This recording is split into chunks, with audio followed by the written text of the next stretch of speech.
यावर्षी मार्केटमध्ये पीओपीच्या गणपती मूर्ती मोठ्या प्रमाणात आल्या, मात्र काही लोकांना मातीच्याच मूर्ती पाहिजे असते, कारण त्यांना इको फ्रेंडली गणपती बाप्पा आपला साजरा करायचा असतो, उत्सव साजरा करायचा असतो।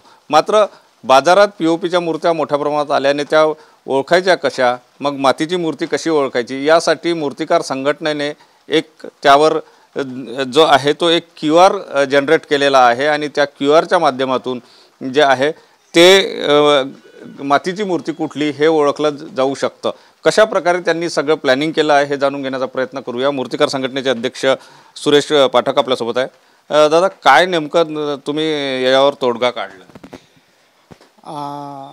मुंबई उच्च न्यायालयाच्या अंतरिम आदेशाच्या अनुषंगानं महाराष्ट्र शासनाने प्लास्टर ऑफ पॅरिसच्या मूर्त्यावरची बंदी उठवलेली आहे आणि त्यामुळं बाजारामध्ये रस्त्यावर आणि फुटपाथवर सुद्धा प्लास्टर ऑफ पॅरिसच्या मूर्त्या मोठ्या प्रमाणात आलेल्या आहेत।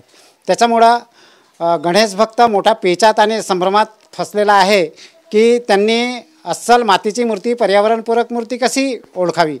त्याच्यासाठी पारंपरिक मूर्तिकार व हस्तकला कारागीर संघाने नागपुरात सर्वप्रथम असे एक उपक्रम सुरू केलेला आहे की आमच्याकडे जे रजिस्टर्ड मूर्तिकार आहेत त्या मूर्तिकारांना आम्ही संघटनेच्या वतीनं एक QR कोड जारी केलेला आहे आणि त्या QR कोडच्या बॅनरचं विमोचन महानगरपालिकेचे अतिरिक्त आयुक्त माननीय चारठाणकर साहेब यांनी केलेला आहे आणि ते सर्व तो बॅनर QR कोडचा बॅनर आम्ही आमचे रजिस्टर्ड जे मूर्तिकार आहेत, नोंदणीकृत मूर्तिकार आहेत, त्यांच्या कार्यशाळेवर आणि त्यांनी नागपूर शहरामध्ये जिथे जिथे दुकान लावलेले आहेत त्या सर्व दुकानावर लावलेले आहेत। गणेश भक्तांनी ते लावलेल्या बॅनरवरचं QR कोड स्कॅन करून तो खरा मातीचा मूर्तिकार आहे की नाही हे ओळखावं आणि तिथूनच मूर्ती खरेदी करावी, याच्यासाठी आम्ही हा QR कोडचा बॅनर जारी केलेला आहे।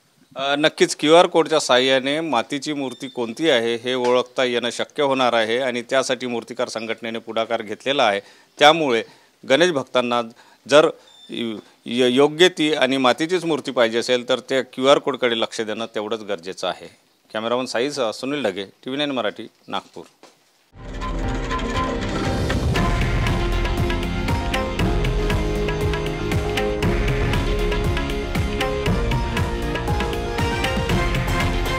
हे आहे देशातील नंबर 1 न्यूज नेटवर्क आणि आपण पाहत आहात TV9 मराठी, एकमेव।